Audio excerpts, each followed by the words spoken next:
Conviction.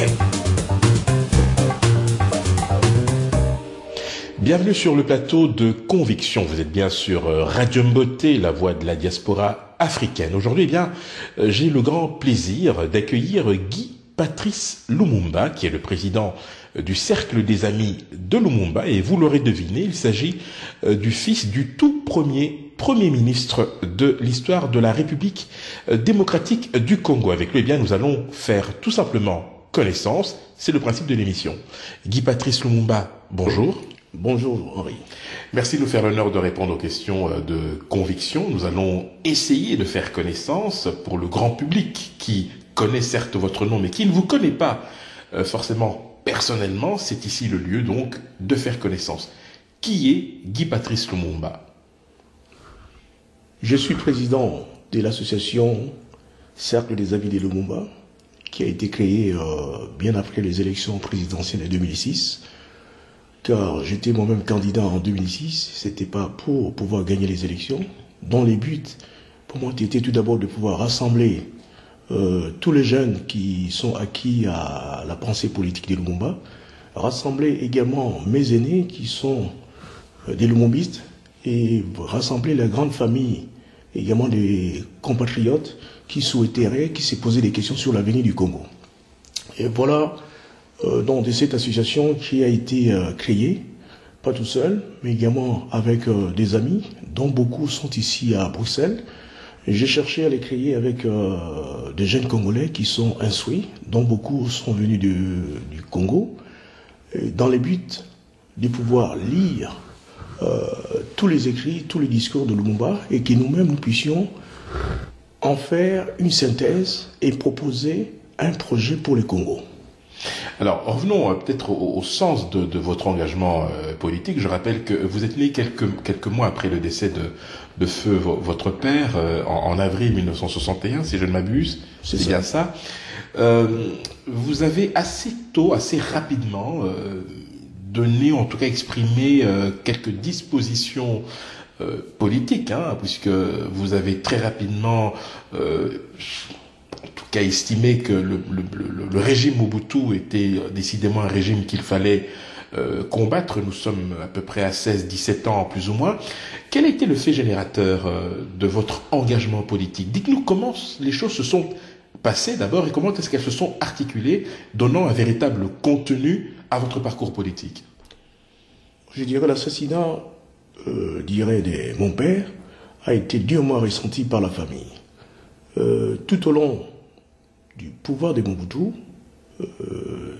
on saura qu'il y a beaucoup des Lumumbistes ont été assassinés et d'autres qui ont dû fuir en exil. Mais la famille proche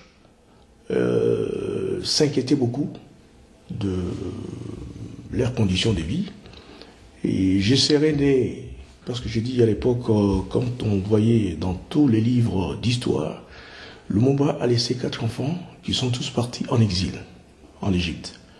Mais je vais naître 3 mois après l'assassinat de mon père. Et ma mère me cachera et j'y grandirai avec ma grand-mère qui m'enverra à Kisangani jusqu'à l'âge de 7 ans. Et j'ai rejoint ma mère dans la capitale quand il y a eu déjà la calmie. Donc j'ai grandi dans cet environnement familial en disant ton père est mort pour le pays, tu dois te mettre en disposition pour travailler pour ces pays. J'ai grandi avec mon oncle paternel tout au long, je dis, de ma vie, de ma jeunesse à Kinshasa. Il y avait que dans la maison ce qui passait. On parlait que de la politique. On me construisait déjà dans la moule démocratique en disant les pouvoirs s'acquièrent par les élections et non pas par les armes. Tant que Mobutu était au pouvoir, il a pris les pouvoirs par les armes. Regarde tout ce qui se passe tout autour, les arrestations, les détournements, autres. Donc je parle, ayant grandi comme toi Henri, à Kinshasa, mais à la maison il y avait une autre culture qui m'est destinée un jour à servir mon pays. En tout cas, vous passerez quelques années auprès de vos 2 frères, François et Roland, vos 2 grands frères. Vous allez même vivre à un moment donné avec votre grande sœur Julienne. Dites-nous alors, toutes les années qui vont suivre, elles vont bien évidemment forger votre caractère. Quel a été votre acte fondateur? Quel a été le geste politique que vous avez posé pour la première fois et qui vous a convaincu à l'idée de poursuivre sur cette voie? Bon, nous sommes une famille vraiment antérieurement, nous avons souffert et nous souffrons, car je vais retrouver mes frères en 1981, 20 ans me séparent également de François, de Julien, Roland et Patrice. Et nous nous retrouvons pour la première fois, c'était à Brazzaville, quand mon frère aîné François vient avec Okitono, avec Mende, qui font partie du MNC, et c'est là que je traverse, je les rencontre. Une année plus tard, je viens en Europe, je vivrai dans la même maison avec Roland, avec Julien, avec Patrice. Nous avons partagé 10 ans pour que nous puissions nous connaître. À travers, tout d'abord, notre vie commune, je les rejoins pas dans un milieu favorable, mais un milieu d'exil, hostile. Et toute leur vie est focalisée par... Ils subissent ce que les combats de notre père. C'est-à-dire, même si nous ne voulions pas faire de la politique, mais nous n'avions plus d'autres issues qui, quels que soient les milieux où nous nous retrouvions, ils nous disaient, vous n'avez pas le droit d'abandonner les combats de votre père. Quels sont vos rapports avec vos frères et votre sœur à cette époque-là? Vous étiez le petit dernier, hein, pour dire les choses très simplement. Est-ce qu'il vous couvait, il vous protégeait, ou est-ce qu'au contraire, il se disait, tu es un Lumumba, tu as une responsabilité historique, et donc tu dois t'assumer? Je venais de Kinshasa, ils ont vécu à l'extérieur, donc nous allons vivre ensemble, sans père, sans mère, sans oncle.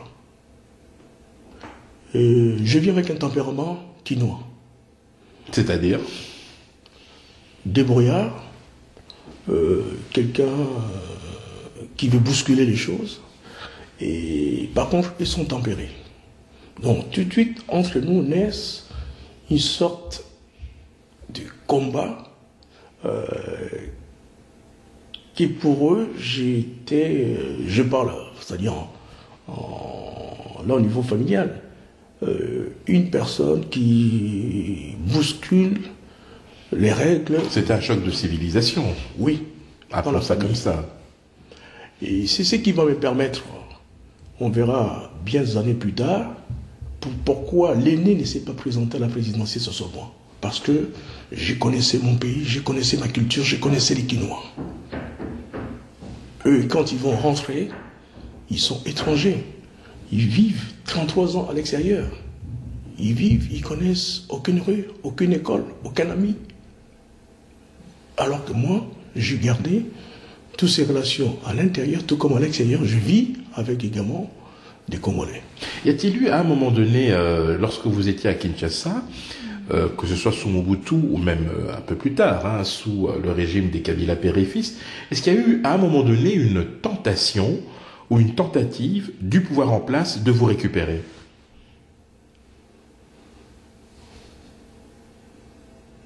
On ne vient pas au pouvoir, je parle de l'expérience de ma vie, on vient au pouvoir en mentionnant toujours qu'on est le mombiste. Mobutu l'a fait, Kabila père l'a fait. Quand il va nommer Julien en tant que ministre, c'est pas, il n'avait pas besoin de... Votre grande sœur, hein, ministre de la Culture. La culture n'avait pas besoin de ses compétences, il avait besoin du don. On trouve la continuité où d'autres personnes, ça, des visages vont sortir, tout d'abord avec l'étiquette le mombiste. Donc la récupération du pouvoir, oui, ça a été fait, car j'ai des bons rapports, toujours avec ceux qui sont proches de Joseph, qui ont été mes aînés, ici à l'extérieur. Non, je ne cite pas les noms, mais je suis jusqu'à aujourd'hui en bon rapport avec eux. Mais qu'est-ce qu'il me disait? Il dit, écoute, nous sommes là, hein, viens avec nous. Quand nous échangeons, il me parle un langage tout à fait familier, en disant, écoute, tu as ta place, viens à tel endroit, fais ceci, fais cela. Mais j'ai toujours démontré que je n'agis pas par intérêt, ni par familiarité, mais j'agis comme tout Congolais soucieux de l'avenir de son pays. Mais précisément, le moyen le plus simple de changer un système de l'intérieur n'est-il pas d'y entrer? Vous venez de nous dire que vous êtes en bon terme avec l'entourage de Joseph Kabila. Pourquoi ne pas avoir franchi le pas? Je rappelle qu'en 2006, vous avez été candidat à l'élection présidentielle. Après votre échec, appelons ça comme ça, mais même si vous pensez que c'est une candidature de témoignage, pourquoi n'avez-vous pas poursuivi tout simplement en intégrant les institutions ou en briguant par exemple un mandat de député? Mais Henri, j'ai dit, tel que moi je conçois la politique, et je l'ai vu sous le régime de Mobutu, on ne vient pas en politique par vengeance, ni par opportunisme, mais on donne de soi-même. Et 2006, j'ai dit, ma candidature, c'était tout d'abord un appel à la jeunesse qui vont se retrouver dans les idées de Mumba, afin que nous puissions aller de l'ensemble. Je n'avais aucune expérience. Je ne peux pas aujourd'hui prétendre, à l'époque, j'allais être ministre même si on me l'avait proposé. Qu'est-ce que j'allais faire? Je n'avais aucune grande vision. Je préférais être honnête en disant, j'utilise les noms, mais tout autour de moi, j'ai besoin que les gens viennent, nous puissions discuter et que nous puissions penser pour notre pays. Voilà, je parle de la raison pour laquelle je n'ai pas voulu entrer par la politique avec les gens qui ont pris les armes. Parce que c'était la rébellion, c'était les chefs rebelles, les 1 plus 4, c'était des grands chefs rebelles qui ont ensanglanté le pays, et dont les primes étaient parmi tous ces chefs rebelles, dont le don de devenir président de la République. Mais si c'était à refaire, Guy-Patrice Lumumba, est-ce que vous changeriez de stratégie? En d'autres termes, est-ce que l'urgence de la situation aujourd'hui ne nécessite pas que vous puissiez, vous, en tant que Guy-Patrice Lumumba, avec le nom qui est le vôtre, vous engager justement avec cette ambition de pouvoir changer les choses de l'extérieur, ou de l'intérieur, pardon? Ce qui me préoccupe beaucoup, et je le dirais peut-être aux auditeurs, c'est la vérité sur la mort de mon père.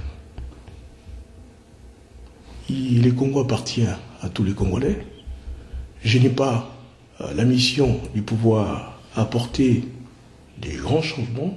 Je dis, je fais confiance à tous les Congolais qui sont aussi capables. Je me suis présenté, tout d'abord, pour demander à tous ceux qui se disent lumumbistes, comment voulez-vous arriver au pouvoir et vous ne pouvez pas offrir les dossiers sur la vérité sur la mort de Lumumba. D'où on verra lors du cinquantenaire, une semaine bien avant, c'est moi qui ai fait la conférence avec des journalistes en disant nous poursuivons les 12 personnalités belges impliquées dans l'assassinat de Lumumba. Un année plus tard, le parquet fédéral a accepté cette requête. Et pour moi, c'est la plus grande victoire, car les Congolais, les Africains et ceux également du monde vont pouvoir connaître comment est mort Lumumba. Non seulement la mort de Lumumba, mais comment les indépendances africaines ont été sabotées par les pays colonisateurs. À votre avis, aujourd'hui, est-ce que l'on peut dire que toute la lumière a été faite sur l'assassinat de votre père? Non, il n'a jamais été fait, car tous les livres ont été écrits par des universitaires. C'est-à-dire à travers les bibliothèques, qu'ils lisent, qu'ils écrivent, ou quelques agents à l'époque secrets qui ont donné des fausses pistes et qu'aujourd'hui les gens en parlent. Mais la vraie vérité sortira par la justice. Ainsi, ça a mis du temps, 1 an, afin que les parquets puissent donner son avis. Parce qu'ils avaient mis 1 année, et tous les documents qui ont été également déposés par les avocats, soit on allait rejeter ces plaintes, mais quand la plainte est recevable, à la fin, il n'y aura pas un non-lieu. C'est-à-dire cette plainte implique la Belgique. Et c'est les parquets belges qui l'instruisent. Quelle que soit la durée du temps, on sortira, parce que pour l'instant... C'est imprescriptible, hein, de toute manière. Non, pour l'instant, il y a eu des documents, c'est-à-dire les avocats ont demandé à ce que certains dossiers qui sont demeurés discrets ou secrets, mais qui existent, que la justice ordonne qu'on puisse les ouvrir. Donc, à partir de ces dossiers, la lumière sortira sur les sabotages de l'indépendance du Congo. Alors, qu'en est-il de la responsabilité de la partie congolaise? Parce qu'il faut quand même dire les choses telles qu'elles sont. Il y a aussi des Congolais qui ont mis la main à l'assassinat de votre père. Certains, semble-t-il, sont encore en vie. Est-ce que ces personnes-là devront répondre, elles aussi, devant la justice? Mais Henri, Lumumba était le chef du gouvernement. Il appartient tout d'abord au pouvoir congolais d'instruire. Est-ce que cette volonté politique existe? Non, ça n'existe pas. Ça n'existe pas parce que Kabila a été installé par les Occidentaux. Laurent Désiré. Le fils. Le fils. Donc Joseph. Il ne peut pas ouvrir les dossiers sur Lumumba. Ce serait contre-productif selon vous? Mais on l'a mis là, c'est non seulement, on peut dire, pour gérer leurs intérêts, mais les dossiers Lumumba étaient tus. C'est-à-dire ces dossiers ne peuvent pas être ouverts. Or, nous avons déposé plainte. La plainte est recevable. Tout de suite après, c'était le gouvernement congolais également déposé plainte en tant que partie civile. Aujourd'hui, c'est-à-dire il faut que le gouvernement congolais les fasse. La voie est ouverte, mais il ne les fait pas. Mais que pensez-vous de ceux qui disent que la famille Lumumba a déjà été indemnisée sur cette question-là et qu'il faut peut-être tourner la page? Votre avis là-dessus?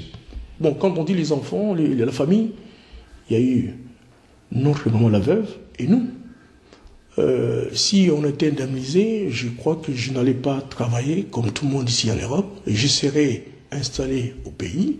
Jusqu'aujourd'hui, je vis comme toi, je vis comme tout Congolais, je vis de mes frères qui sont au pays.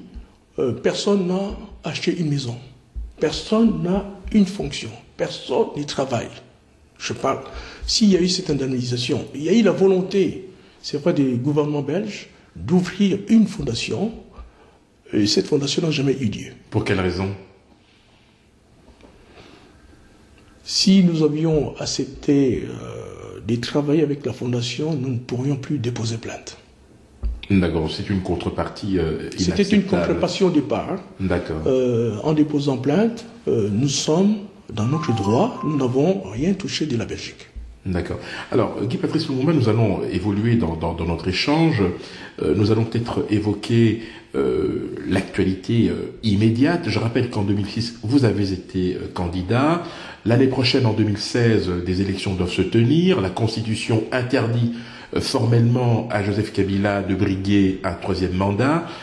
Au début de cette année, entre le 19 et le 22 janvier, il y a eu à Kinshasa des affrontements, des gens sont morts pour justement contester l'idée d'un glissement lié notamment à la conditionnalité du recensement et de la tenue des élections. Quelle est votre lecture des événements récents en RDC? Il y a eu la volonté. Je parle de tous les personnes que je connais qui sont dans les gouvernements, qui sont dans les systèmes également de la sécurité. Ils me l'avaient déjà dit, qu'ils ne quitteront pas les pouvoirs. Ils utiliseront tous les systèmes pour perpétuer pendant une trentaine d'années qu'ils restent au pouvoir. Mais à l'époque, si j'en parlais, personne n'allait m'écouter. Mais je sais qu'au deuxième tour, bon, là je parle maintenant, je reviens au deuxième tour de la présidentielle, et j'avais déclaré ne voter... En 2006. Hein. En 2006. Ne voter ni pour Mbemba, ni pour Kabila. Les deux ont été fabriqués par la communauté internationale. Il n'y aura rien de bon pour notre pays. L'un d'eux a gagné. Je parle Henri, Kabila au pouvoir, je crois, la Belgique, la France, les États-Unis, ils reçoivent tout sort. Tous les minéraux sortent. Pourquoi voulez-vous qui puisse demander à Kabila de partir. Kabila a été soutenu par, je dis, la communauté internationale. Ce qui vient de changer, c'est l'Ukraine. Parce que nous ne le savons pas. À partir de ce qui se passe à l'Ukraine, il y a l'URSS qui est en situation de défensive, qui dit qu'il va relancer tous les pays qui étaient dans son giron. On trouve l'Angola, on trouve le Cuba. Regarde aujourd'hui pourquoi les États-Unis renouent aussi rapidement les relations diplomatiques avec Cuba. C'est parce que le Congo, qui était dans les girons occidentales, se sera touché. La Russie a donné un signal. Et à partir de ce signal, que les Occidentaux demandent à Kabila de partir. Parce qu'il était dans le schéma, Kabila allait rester. Les Occidentaux allaient se taire. Ils les font au Gabon, ils les font au Togo.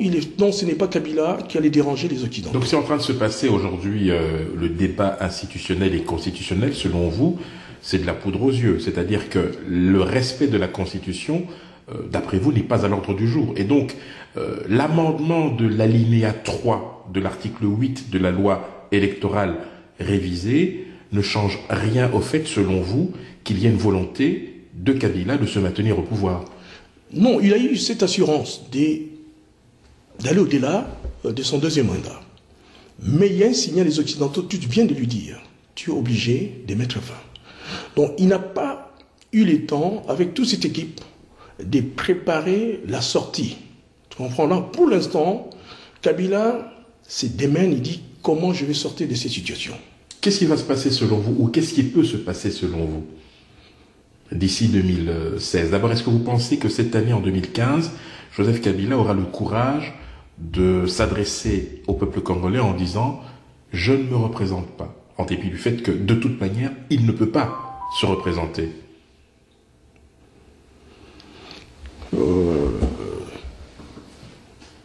Dans l'intérêt de notre pays, il appartient à nous tous Congolais de pouvoir réfléchir comment nous pouvons accompagner Kabila à sortir du pouvoir. Car il y a eu beaucoup de morts, beaucoup d'instabilité.